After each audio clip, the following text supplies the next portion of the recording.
안녕하십니까. 어깨 아프면 견우아입니다. 오늘 견우가 서초구 서초동에서 변호사로 활동하시는 68세 남자분 사례 소개하려고 합니다. 견우아에서 치료를 하신 치과 친구분 소개로 오셨던 환자분이신데요.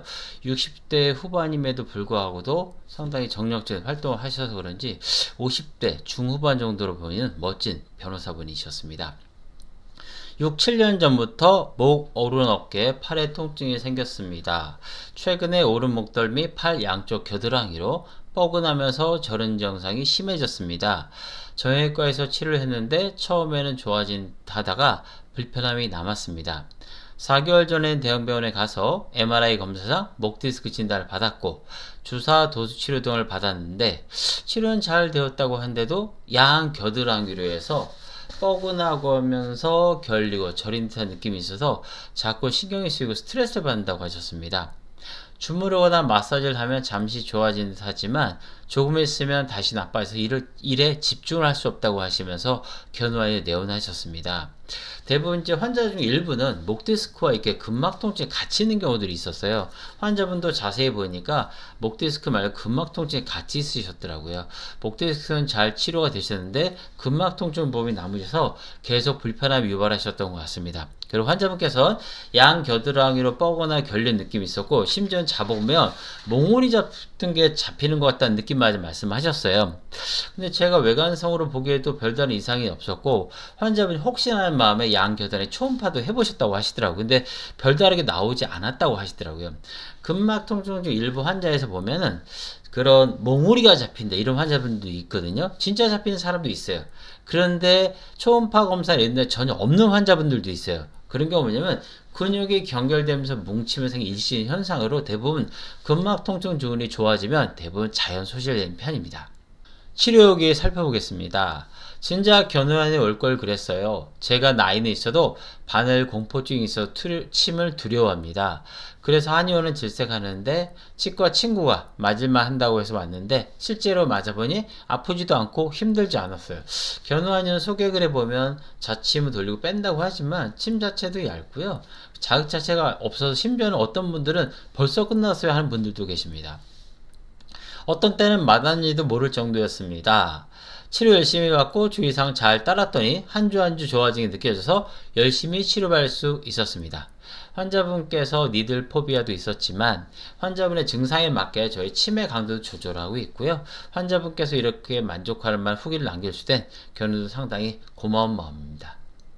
근막 통증 조언의 원인 살펴보겠습니다. 외부적 요인과 내부적 원인인데요. 외부적 요인은 역시 잘못된 자세가 제일 흔하겠죠. 가장 뭘까요? 핸드폰 자세. 컴퓨터도 있지만 노트북, 스마트폰이 우리가 제일 많이 쓰는 게 역시 스마트폰 아닙니까? 화장실에서 이동 중에도 틈만 나면 검색할 때도 이 내려보는 자세가 상당히 나쁩니다. 그다음에 과음, 과로, 불면, 외상 등이 원인이 되기도 합니다. 내부적 원인은요, 강박적 혹은 집요한 성격, 자기관리가 철저한 분들이 지속적 혹은 강력한 스트레스에 노출되면 생기는 것 중에 하나가 바로 근막 통증 증후군입니다. 근막 통증 증후군은요, 아프지 않아요. 뻐근함, 결림, 당김, 쪼임, 저림, 콕콕 찌름 혹은 설명하기 힘든 듯한 무언가. 근데 난 짜증나, 불편해, 신경 쓰여. 이런 불편함이 바로 근막 통증 증후군입니다. 그래서 병원 가서 설명하려 해도 우리가 딱 이런 아픈 통증 알죠? 이런 아픈 통증이 아니야. 뻐근함, 결림, 당김, 쪼임, 저림.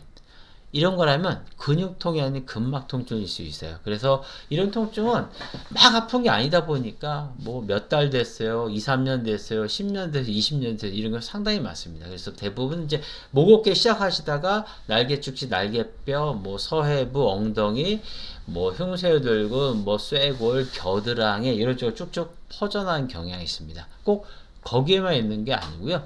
근육에 있는 곳이라면 어디든 문제가 될 수 있습니다. 환자분의 발생 원인 살펴보겠습니다. 첫 번째는 외부적 요인, 잘못된 자세겠죠. 아무래도 컴퓨터를 많이 하시다 보니까 소송 관련 일을 하시다 보니까 컴퓨터나 스마트폰에 늘 노출되어 있으실 거예요. 그 다음 내부적 요인, 업무 스트레스와 긴장. 아무리 이런 사람도 만나고 저런 사람도 만나면서 스트레스도 많이 받을 거 아닙니까? 그래서 환자분의 발생 원인은 잘못된 자세와 업무에서 받는 스트레스와 긴장인 것으로 보였습니다. 주의사항 알아보도록 하겠습니다. 불필요한 자기랑 확인, 스트레칭을 하지 않는다. 근막 통증 주는 환자분 같은 경우는 벌써 한 6, 7년 되셨다고 하셨어요. 6, 7년 정도 되시면 해당 부위를 자극하는, 확인은 보통 스트레칭이 있어요.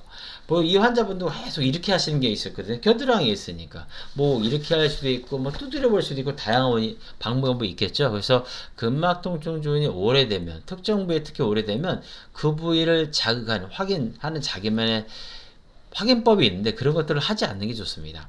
그 다음에 시선을 눈높이 이런 바른 자세. 아무래도 컴퓨터나 스마트폰 늘 노출되다 보니까 내려본다든가 자세가 무너질 수 있잖아요. 환자분 같은 경우도 소송 관련 업무를 하시면서 장시간 스마트폰에 컴퓨터를 하시면서 잘못된 자세에 노출되어 있었습니다.